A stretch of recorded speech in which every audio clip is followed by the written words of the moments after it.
데살로니가전서 5장 16절에서 24절 말씀 가지고 데살로니가 교회 하나님의 뜻으로 오늘을 채워가라 라는 주님의 말씀 함께 나누도록 하겠습니다. 우리는 계속 이런 교회 되게 하소서라는 주제로 각 교회에게 주신 하나님의 말씀들을 통해 어떻게 하면 교회다운 교회, 건강한 교회, 또 성도다운 성도로 살아갈 것인가에 대한 말씀들을 계속 나누고 있습니다. 오순절 성령의 강력한 임재 가운데 예루살렘 교회는 태동을 하였고 그들은 흩어짐과 박해의 광풍 속에서도 하나님께서 뿌리신 자라는 그 정체성을 잃지 않고 순종하여 그들이 가는 곳곳마다 교회들이 세워졌습니다.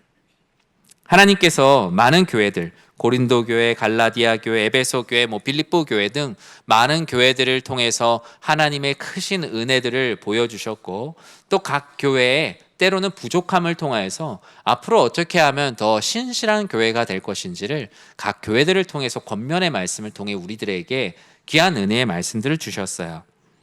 각 교회마다 처한 지리적, 문화적 환경은 분명히 달랐습니다. 그들이 마주했던 문제들도 각 교회들마다 각기 달랐죠. 하지만 그들에게 공통적인 하나가 있었다면 그리스도 예수 복음 위에 굳게 서서 하나님의 뜻을 이루어가고자 하는 그 진심은 어느 교회든 같았다라는 것을 우리는 알 수 있습니다. 오늘 우리가 볼 데살로니가 교회도 바로 그런데요. 데살로니가 교회의 시작에 대해서 사도행전 17장에서는 이렇게 기록을 하고 있어요. 우리 2절과 3절 말씀 같이 한번 읽어볼까요? 바울이 자기의 관례대로 그들에게로 들어가서 새 안식일에 성경을 가지고 강론하며 뜻을 풀어 그리스도가 해를 받고 죽은 자 가운데서 다시 살아나야 할 것을 증언하고 이르되 내가 너희에게 전하는 이 예수가 곧 그리스도라 하니 아멘. 사도행전 17장을 보면 데살로니가 교회는 아주 힘있게 시작을 합니다. 사도행전 16장이 빌립보 교회에 전한 복음의 이야기였으니까 바로 그 직후의 이야기겠죠. 데살로니가 교회에서 바울은 3주간의 강단에서 설교를 할 수 있었다라고 성경은 기록을 합니다. 많은 사람들을 모아두고 그 앞에서 예수가 그리스도라는 사실을 전할 수 있는 3번의 기회가 있었다. 바울은 데살로니가에서 채 한 달을 있지는 못했습니다. 그가 더 오래 있으려고 했지만 바울이 복음을 전하는 곳마다 따라다니는 사람들이 있었거든요. 바울을 추종하는 이들도 있었지만 바울이 전하는 복음의 회방을 놓으려는 극단적인 유대주의자들, 그리고 그들의 소문을 듣고 이미 자리를 잡은 많은 유대 율법주의자들이 데살로니가 지역에도 있었다는 거예요. 그들이 어떤 일을 했냐면요, 사도행전 17장에 쓰여져 있거든요. 시장에 있는 불량배들을 모았어요. 데살로니가 지역 시장에 있는 불량배들을 막 모아다가 바울과 실라에게 데려가서 소위 말해서 겁주는 거예요. 당신들 여기서 계속 복음 전하면 가만두지 않겠다. 바울과 실라 주변에 그 말씀을 듣고 싶어하는 사람들도 못 오게 하고 회방을 놓는 일. 지금으로 얘기하면 쉽게 말하면 용역 깡패에 동원해갖고 바울과 실라가 복음을 전하지 못하게 하고 목숨을 위협하다 보니 바울로부터 복음을 들은 사람들도 뭘 하기가 어려운 거예요. 그래서 바울과 실라는 결단을 했죠. 우리가 더 이상 있을 수는 없겠구나. 그래서 밤중에 사람들의 눈을 피하여서 그 데살로니가 지역을 가슴 아픈 마음으로 떠나게 된 이야기가 사도행전 17장에 기록되어 있습니다. 떠나면서 바울은 어떤 마음이 들었을까요? 여기는 아직 좀 어렵겠다. 너무 강성이구나. 이들이 언젠가 내가 나중에 와서 다시 복음을 전하거나 하나님께서 강권적으로 역사하셔서 이들이 변하게 될 것을 소망하는 마음으로 그곳을 떠났겠죠. 근데 그러던 어느 날 이 데살로니가 지역으로부터 온 놀라운 소식을 듣게 되었어요. 이 데살로니가 전서 1장 6절에 보면 소식을 듣고 난 바울의 반응을 이렇게 기록을 하고 있거든요. 같이 읽어볼까요? 또 너희는 많은 환난 가운데서 성령의 기쁨으로 말씀을 받아 우리와 주를 본받은 자가 되었으니 그러므로 너희가 마게도냐와 아가야에 있는 모든 믿는 자의 본이 되었느니라. 아멘. 바울의 귀를 의심할 만한 소식이었어요.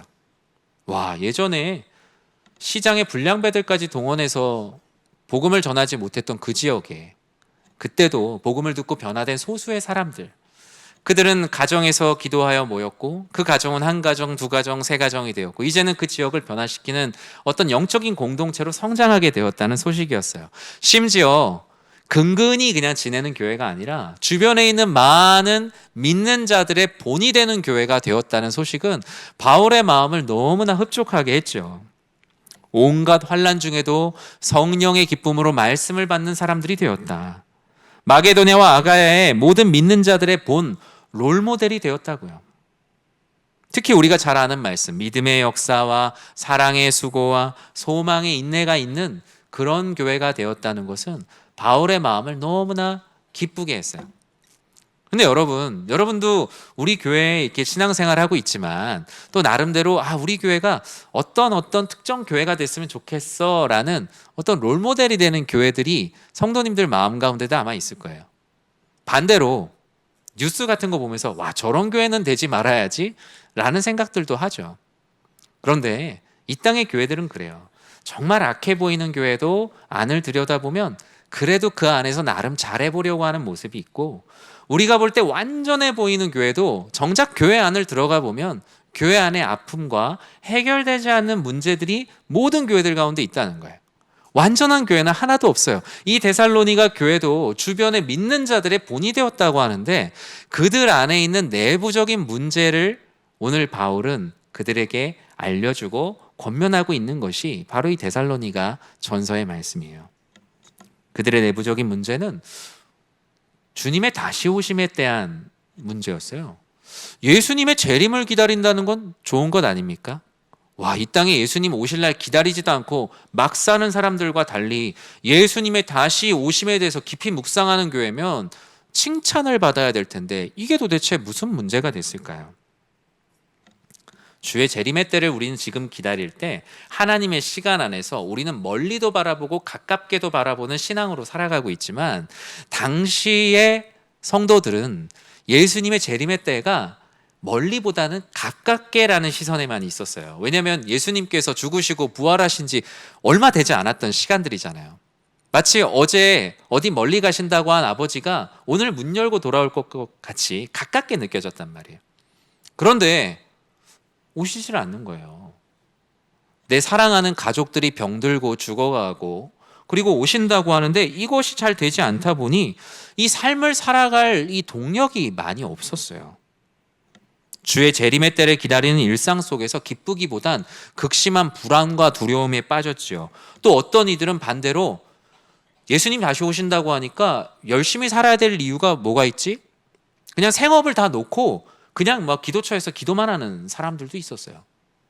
정리해보면 그들의 오늘, 그들의 일상이 주의 재림의 때를 기다리는 것은 좋은데 그들의 오늘이 무언가 무너져 있었던 거예요.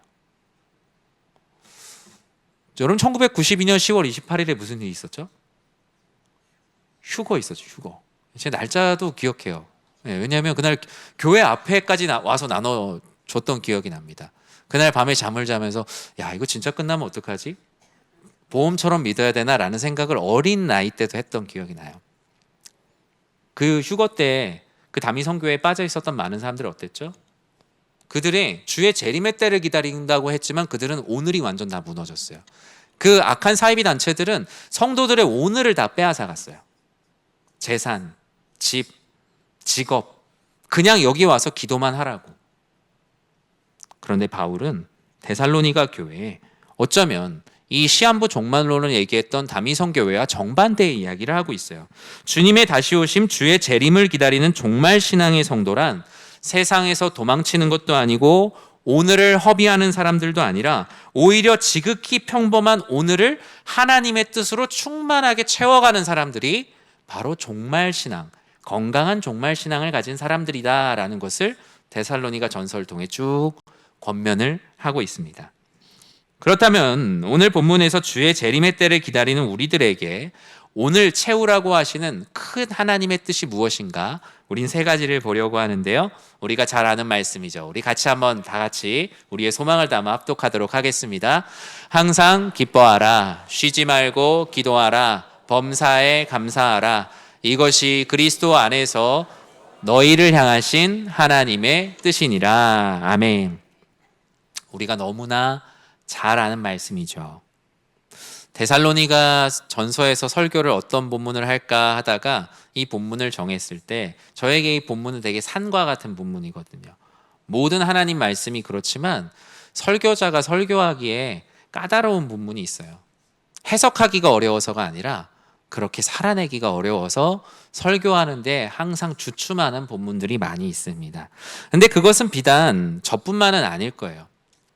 찬양도 부르고 우리가 쉽게 아는 말씀 어딜 가든 쓰여져 있지만 그 말씀 앞에 우리는 저절로 고개가 숙여지고 마냥 즐겁기보다는 우리의 마음이 무거워지기도 합니다.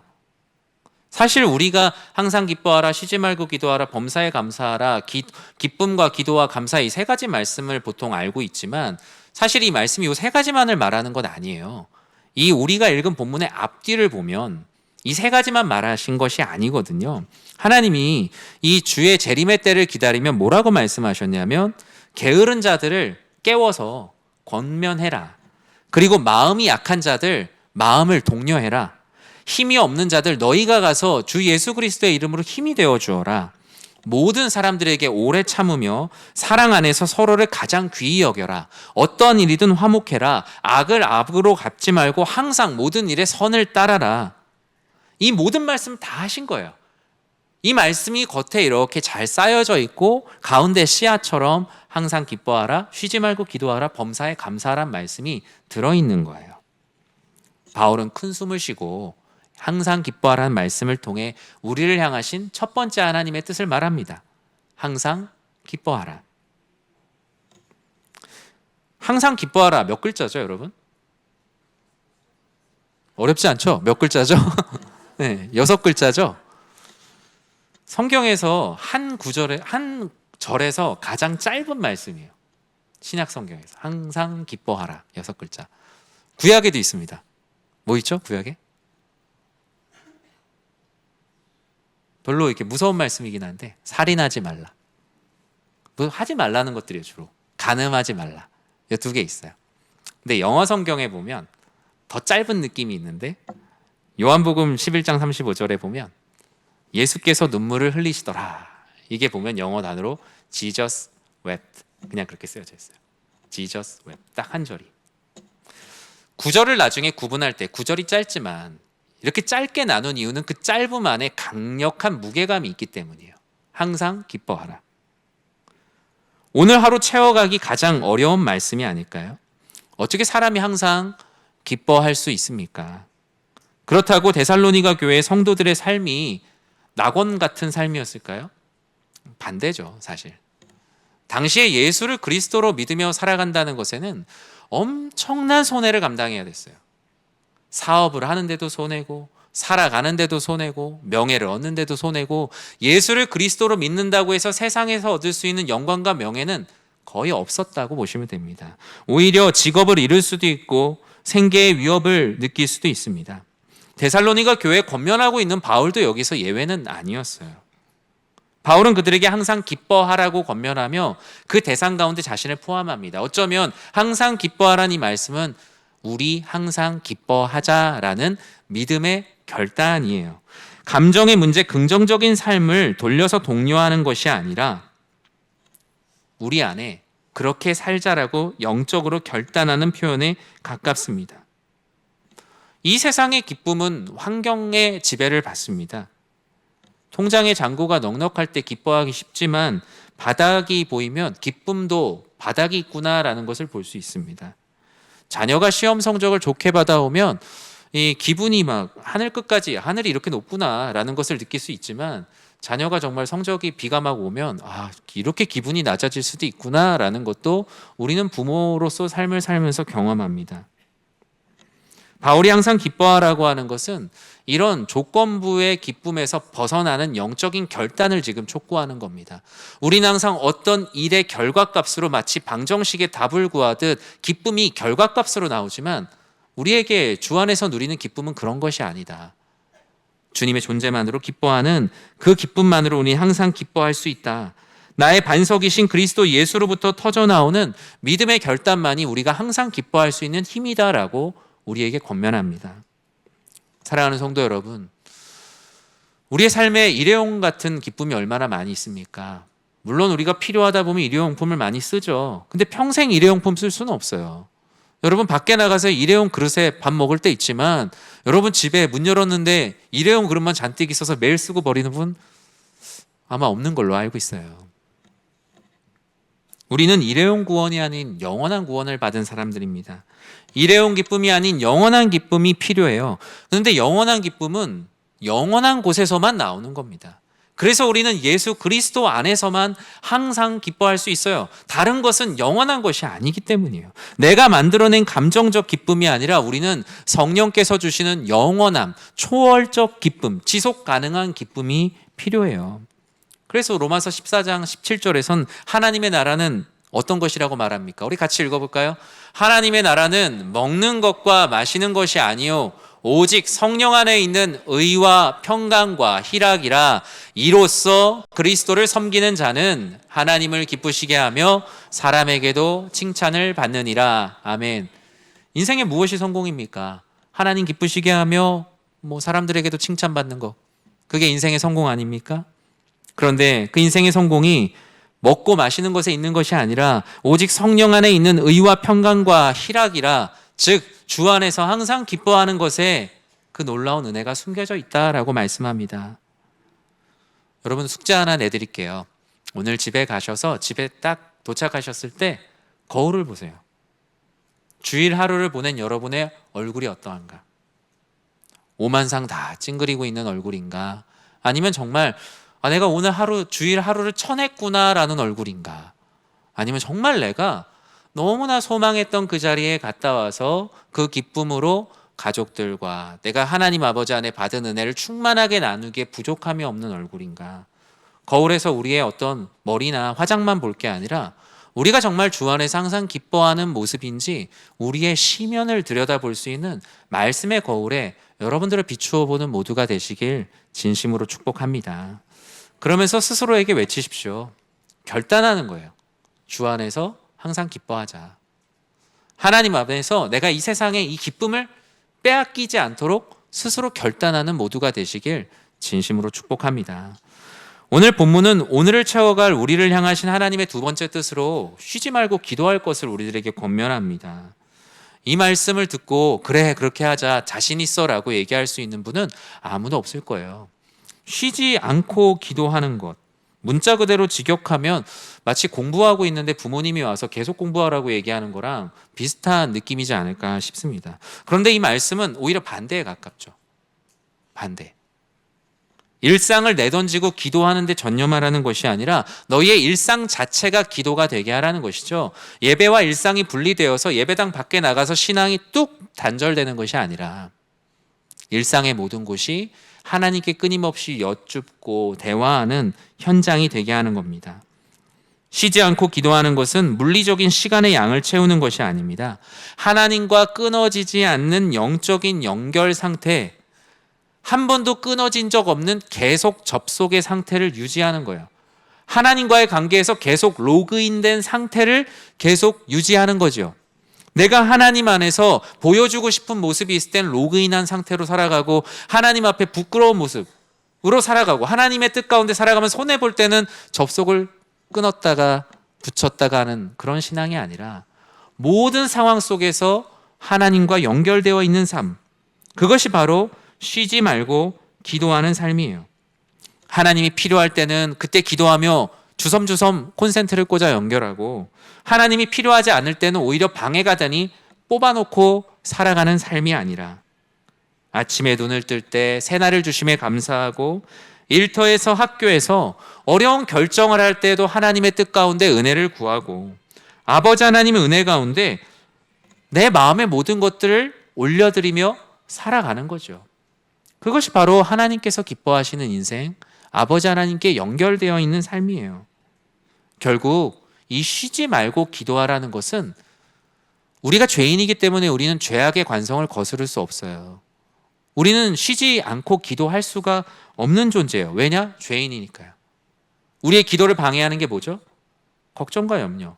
거기에서 파생된 불안과 두려움이에요. 쉬지 말고 기도한다는 것은 이 걱정과 염려, 불안과 두려움을 끊임없이 하나님께 기도로 전환하는 과정이에요. 이 세상 걱정하고 염려하는 것 모든 그리스도인들 다 합니다. 그런데 쉬지 말고 기도하라는 것은 너희의 걱정과 염려를 하나님께 아뢰라. 그리할 때 너희 안에 주시는 평안이 가득할 것이라는 주의 말씀을 믿는 삶이에요. 바울은 이미 빌립보 교회에 동일한 권면을 했거든요. 빌립보서 4장 6절과 7절의 그 권면, 우리가 잘 아는 말씀이 이렇게 쓰여져 있죠. 같이 읽어볼까요? 아무것도 염려하지 말고 다만 모든 일에 기도와 간구로 너희 구할 것을 감사함으로 하나님께 아뢰라. 그리하면 모든 지각에 뛰어난 하나님의 평강이 그리스도 예수 안에서 너희 마음과 생각을 지키시리라. 아멘. 쉬지 말고 기도하지 못하게 하는 우리의 마음과 생각을 지켜주신다고요. 우리가 기도하면 기도할 수 있도록 지켜주신대요. 결국 기도를 잘 하려면 기도를 해야 기도할 수 있는 거예요. 기도의 선순환은 기도가 만들어 가는 겁니다. 우리 사랑하는 성도님들의 삶이 예배와 일상이 구분되지 않고 늘 주님과 함께 연결되어 늘 깊이 교제하는 모든 성도님들 되시길 진심으로 축원합니다. 주님은 오늘을 채워가실 하나님의 뜻으로 범사에 감사하라고 말해요. 범사가 뭡니까? 모든 일, 모든 상황, 모든 조건을 말하죠. 이게 범사입니다. 바울은 모든 죄인은 조건에 지배당하는 자들이다 라고 말합니다. 모든 죄인은 조건이 바뀔 때마다 그 모습을 변화하는 세속적 감사에 오히려 능숙하다.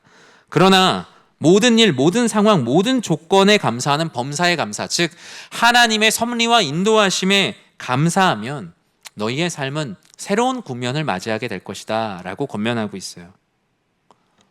우리가 범사에 감사할 수 있습니까? 감사할 수 없습니다. 모든 인간은 범사에 감사할 수 없고 범사에 감사할 수 있다라고 말한다면 그것은 인간의 인간성을 잘 이해하지 못하는 뭘 이해해서 나오는 발언이라고 할 수 있죠. 오직 우리는 하나님의 인도하심이 나의 생각보다 옳다는 믿음이 있는 사람만이 범사에 감사할 수 있는 첫 발을 뗄 수 있습니다. 로마서 8장 28절에 이렇게 말씀하고 있거든요. 같이 읽어볼까요? 우리가 알거니와 하나님을 사랑하는 자 곧 그의 뜻대로 부르심을 입은 자들에게는 모든 것이 합력하여 선을 이루느니라. 아멘. 바울은 고백했어요. 우리는 이미 알고 있습니다. 하나님을 사랑하는 자, 하나님께서 사랑하시는 자, 하나님의 뜻대로 부르심을 입은 성도들은 자기 뜻대로 모든 일을 하기보다 하나님의 섭리 가운데 순종하면 결국 그 모든 조각들이 다 합력하여서 하나님의 크신 뜻, 선을 이루게 될 겁니다. 여러분 걱정하지 마십시오 라고 권면을 하고 있어요. 우리의 삶에 온전치 못한 조각난 인생의 문제들이 얼마나 많이 있습니까? 우리의 삶에 잘 되어 있는 온전한 일들보다 산산조각 나 있는 일들이 더 많지 않습니까? 자녀들을 키우는 일도 이거 어떻게 수습을 해야 될지, 사업을 하는 일도, 직장에서의 일도, 내 노후의 일을 걱정하는 일도, 가정에 아픈 성도님들이 있는 분들도 우리가 어떻게 수습해야 될지 알 수 없는 우리는 조각난 파편들을 보는 인생들이에요. 우리가 맞추면 도무지 맞춰지지가 않습니다. 하지만 믿는 우리들은 어떻습니까? 실패한 것 같은 오늘도 또 주저앉은 것 같은 어제도 주님께서 모두 다 사용하셔서 가장 선한 길로 인도해 주신다는 것을 믿는 사람들이 바로 성도임을 기억하시기 바랍니다. 어제 실패한 나의 삶도 오늘 이러지도 저러지도 못했던 나의 오늘도 하나님께서는 사용하셔서 하나님의 선한 뜻을 이루어 가신다. 그것을 믿는 것이 바로 섭리의 신앙이요 하나님 아버지의 뜻을 신뢰하는 참된 성도의 삶입니다. 믿음이란 바로 이런 하나님, 나는 선하지 않지만 신실하신 하나님을 신뢰하는 것입니다. 하나님을 신뢰하는 믿음의 열매가 바로 감사입니다. 불평하고 원망하고 따지면요, 당장 내가 원하는 것들이 열립니다. 일단 내가 막 가서 소리 지르고 막 이러면 당장 내가 원하는 대로 해줍니다. 그런데 정작 내 안에 열리는 열매는 없어요. 당장 문제가 해결된 것 같지만 열어보면 안에 아무것도 없습니다. 그냥 분노해버린 나만 그냥 쏟아져 있어요. 하지만 하나님께서는 우리에게 이 모든 것으로부터 우리를 흠없이 보존케 해주시는 놀라운 은혜를 주셨어요. 항상 기뻐해라, 쉬지 말고 기도해라, 범사에 감사해라. 그러면 너희는 너희 자신을 지킬 수 있을 것이다. 우리에겐 때론 이것이 우리를 보호해 주시는 것이기도 하지만 우리가 넘을 수 없는 높디 높은 산이기도 해요. 그래서 19절에서 22절까지 하나님은 이어서 쭉 말씀하십니다. 너희가 항상 기뻐할 수 없지, 너희가 쉬지 말고 기도할 수 없지, 너희가 범사에 감사할 수 없지, 그러면 이렇게 해보지 않겠니? 너희 안에 성령을 소멸하지 말거라. 늘 성령 충만하여 살아가거라. 너희에게 선포되는 하나님 말씀 가볍게 여기지 말고 설교를 통해서든 성경 통독을 해서든 주어진 모든 하나님의 말씀들을 분별하여 가장 좋은 것을 취해라. 이 정도 죄는 괜찮겠지라며 생각하지 말고 악은 어떤 모양이든 다 버리고 주어진 오늘 너희의 일상을 내가 너희에게 말한 하나님의 뜻으로 오늘을 채워가라. 그것이 너희의 뜻이 아니라 너희를 향한 하나님의 뜻이다 라고 주님은 오늘 우리들에게 말씀하고 있습니다. 말씀을 맺습니다. 여러분, 오늘 설교를 들으시면서 생각하셨을 것입니다. 아, 이거 내가 아는 본문이네, 내가 잘 아는 말씀이야, 어릴 때부터 수도 없이 들었어. 동시에 정말 살아내기 어려운 말씀입니다. 저도 전도사 때부터 이제 보니까 내년이 되면 저도 사역한 지 20년 되더라고요. 그런데 이 본문으로 설교를 이제까지 직전에 딱 한 번 했더라고요. 너무나 익숙하지만 이 본문으로 설교를 한다는 것이 저에게는 이렇게 넘지 못할 산과 같았던 것 같아요. 주님께서는 이것은 인간의 의지와 결단으로는 절대로 할 수 없다. 너희들에게는 그래서 주님이 필요하다라고 말씀하시며 23절에 다음과 같이 말씀하셨어요. 이러한 약속, 우리 같이 한번 읽어볼까요? 평강의 하나님이 친히 너희를 온전히 거룩하게 하시고 또 너희의 온 영과 혼과 몸이 우리 주 예수 그리스도께서 강림하실 때에 흠없게 보존되기를 원하노라. 아멘. 여러분, 자녀로서 살아보시고 또 부모로서 살아보신 성도님들 계실 텐데 들어보시기도 하고 해보신 적도 있을 거예요. 뭐라고 얘기합니까? 부모님이 다 이거 너 잘 되라고 그러는 거야. 자녀로서 들어보신 적이 있을 거고 부모로서 이 말을 실제로 구현해 본 분들도 있을 겁니다. 저도 다 해봤는데요.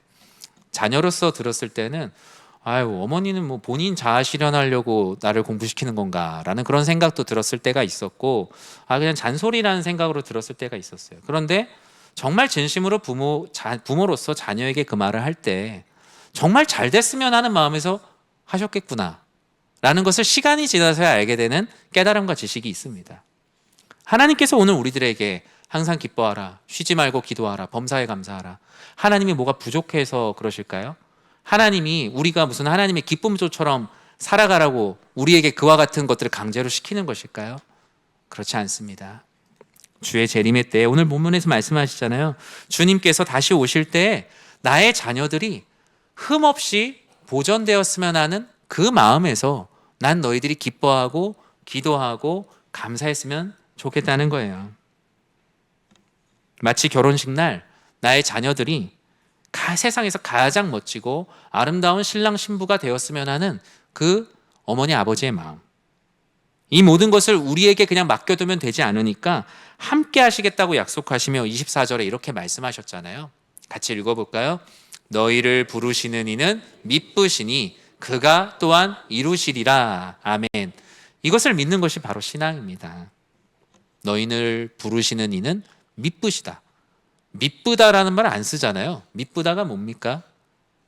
믿을만하다, 신실하다. 너희를 부르신 이는 세상 어느 곳에도 없는 믿을만한 분이니, 너희를 부르신 이는 세상의 순식간에 마음을 바꿔가는 그런 이들과 다른, 조변석게 하는 그 마음과 다른 불변하시는 하나님이시니 그가 또한 이루시리라. 여러분의 일상 가운데 하나님께서는 여러분의 일상의 고개를 함께 넘으시며 우리의 연약한 의지를 대신하십니다. 낮에는 구름 기둥으로, 밤에는 불 기둥으로 우리 사랑하는 성도님들을 인도해 주실 것이며 지팡이와 막대기가 되어 우리를 안위해 주실 것입니다. 우리는 일상 가운데서 또 우리의 가정과 직장과 사업장, 학교의 일상을 세상의 근심과 무기력으로 살아내서는 안 됩니다. 구원의 기쁨으로 항상 기뻐하십시오. 쉬지 않는 기도의 호흡으로 하나님과 항상 연결되어 살아가십시오. 그리고 모든 상황을 합력하여 이루실 하나님의 선하신 뜻을 의지하여 범사에 감사하시는 오늘을 채워가는 모든 성도님들 되시길 주님의 이름으로 간절히 축원합니다.